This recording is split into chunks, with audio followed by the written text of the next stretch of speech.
कि एक संदेश को, चिट्ठी को दूसरे जगह चल जाता है। मेरा भी चिट्ठी लेके करेगा, देखो मेरा चिट्ठी ले लो, मेरा भी चिट्ठी ले लो भाई, मेरा भी चिट्ठी लेके जाओ और देखो तो मेरा भी पहुंचा दो ना, मेरा फ्रेंड के पास पहुंचा दो। कबूतर जा जा जा कबूतर जा जा जा, पहला प्यार का पहला ये संदेश भी दे आ, जा गई जा दे आ, मेरा संदेश जा तू दे आ। पहुंचा दो, क्या होता है? कुछ जाके पहुंचा दो, हमने जाके पहुंचाएंगे।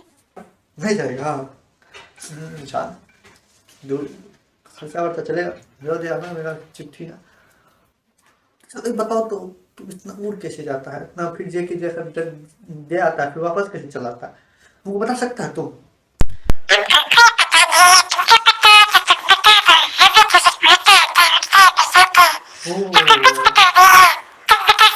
क्या बोले, बड़ा बुरा हाल है। तो चलिए उससे जाके पूछते हैं और वो देखते हैं क्या क्या खाता है। तो आप लोग जानेंगे आज की कबूतर जो है कैसे वापस लेकर जाता है, लेकर आता है, क्या ऐसा काम का काम करता है। तुम जो हमसे बात करते हैं दोस्तों, जानेंगे आज कबूतर के बारे में। चलिए बड़ा इंटरेस्टिंग होने वाला आज का वीडियो।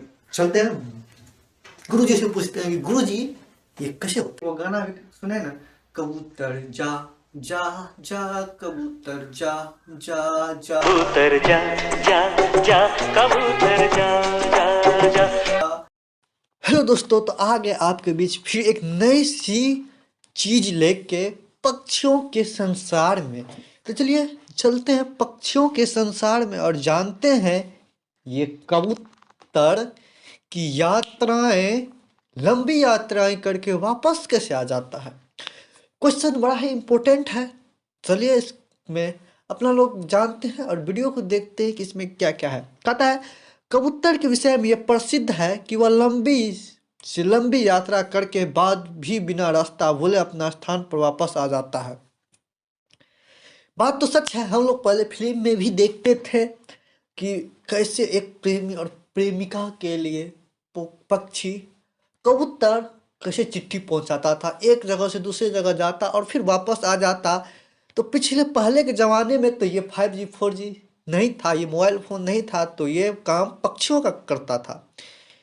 यही कारण है कि आज से लगभग 2000 वर्ष पूर्व रोम के लोग कबूतरों को सेनाओं में गुप्त संदेश भेजने के लिए काम में लाते थे। जैसे राजाओं के पास गुप्तचर होता था, इसीलिए गुप्त संदेश भेजने के लिए कबूतर का यूज करते थे। आज से लगभग 2000 वर्ष पूर्व। जानिए 12वीं सदी से बगदाद का सुल्तान कबूतरों द्वारा ही डाक संदेश भेजने का काम लेता था।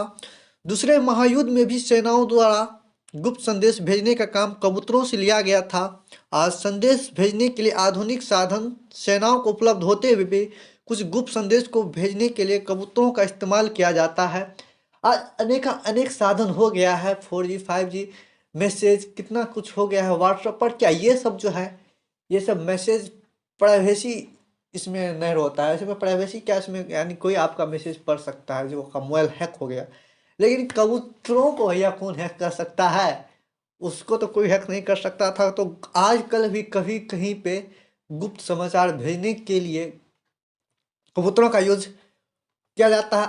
आपका विचार इसके बारे में क्या है? क्या आज भी ऐसा हो रहा है कि कबूतरों से चिट्ठी भेजा रहा है कि नहीं? हमें कमेंट बॉक्स में लिखिए। तो क्या आप जानते हैं कि कबूतर रास्ता कैसे पहचानते हैं? सवाल बहुत इंपॉर्टेंट है, कैसे कबूतर अपने रास्ता को पहचानते हैं और अपने रास्ता पे आ जाता है। कहता है जिस स्थान से वो उड़ते हैं उसी स्थान पे बिना रास्ता भूले वापस लौट कैसे आते हैं? यह एक ऐसा प्रश्न है जिसका अभी तक सही उत्तर नहीं मिल पाया है। क्वेश्चन बड़ा ही इंपॉर्टेंट है क्योंकि इसका आंसर ही नहीं मिल पाया है। वैज्ञानिकों का मान्यता है कि कबूतर सूर्य की मदद से रास्तों को पता लगाता है। दिन भर सूर्य की स्थिति बदलती रहती है। सुबह को सूर्य ऊपर उगता हुआ दिखता है और दोपहर की स्थिति इसकी ऊंचाई बहुत ऊंचाई हो जाती है, यानी बीच में हो जाते हैं, और शाम को फिर यह नीचे हो जाते हैं। कबूतर में यह क्षमता होती है कि वो दिन के सूर्य की स्थिति के परिवर्तन को आधार पर दिशा का पता लगाता है।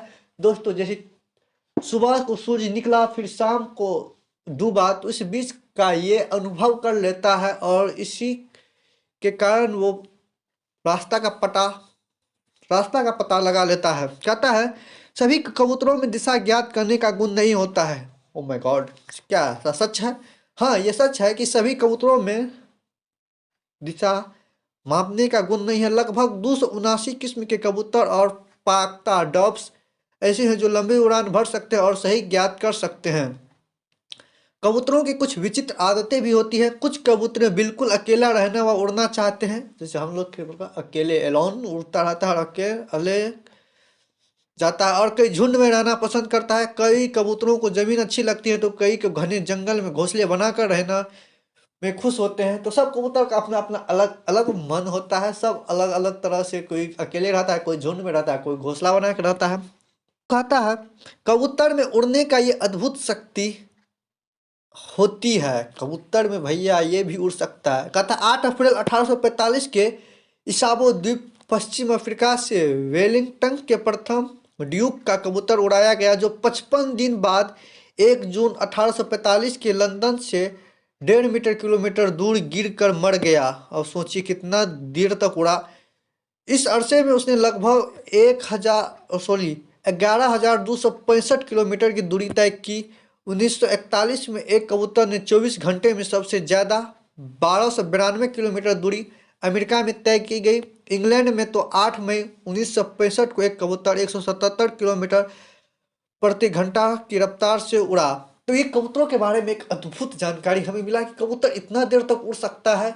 सोचिए कितना अद्भुत है। आजकल के फिल्म में भी हम लोग देखते हैं कि कबूतर को उड़ाता है, कबूतर से लड़ाता है। तो दोस्तों, हम लोग जान चुके हैं कि पक्षी एक जगह से दूसरी जगह कैसे आता, और पक्षियों के बारे में यानी कबूतर के बारे में हम भिन्न भिन्न बातें पता किए। कितना देर उड़ सकता है, कितनी किस्म के कबूतर हैं जो ये इसको पता होता है कि रास्ता नाप सकता है, और भी बहुत से बात हम पता किए कबूतरों के बारे में। तो आपको ये वीडियो कैसा लगा जरूर हमें बताइए कमेंट करके, और वीडियो को शेयर कर दे। अगर आप भी प्यार में फंसे हुए हैं, आप भी अगर मोबाइल नहीं आपके पास, तो कोशिश कीजिए चिट्ठी पहुंचाने का, कबूतर को दीजिए काम। अगर हो जाए तो हो जाए, नहीं होता है कोई बात नहीं। चलिए फिर मिलते हैं फिर किसी नए टॉपिक के साथ। अगर आप लोगों को वीडियो अच्छा लगा तो वीडियो को शेयर जरूर करना, और वीडियो को कर दे कमेंट, बेल आइकन कर दे और वीडियो कर दे सब्सक्राइब। यार ये उल्टा पुल्टा हो जाता है, जो ही कर दे। आप लोग तो समझ ही होंगे। पक्षियों को भी बचाना चाहिए। पक्षियों की संख्या दिन ब दिन घटती जा रहा है। जैसे जैसे ये 5G बढ़ता जा रहा है, पक्षियों की संख्या घटता जा रहा है। तो हमें पक्षियों को बचाना है। ठंडी में पक्षियों को कुछ दाना पानी भी देना है। गर्मी के मौसम में क्या करना है, उसके लिए कुछ पानी छत पे रखना है। और ठंडी का मौसम है, यानी अभी पक्षियों के लिए बहुत ही ठंडा में कैसे अपना खाना भोजन करे, तो कुछ दाना पानी दाना जरूर दे। पक्षियों को छोटा छोटा प्रयास करें।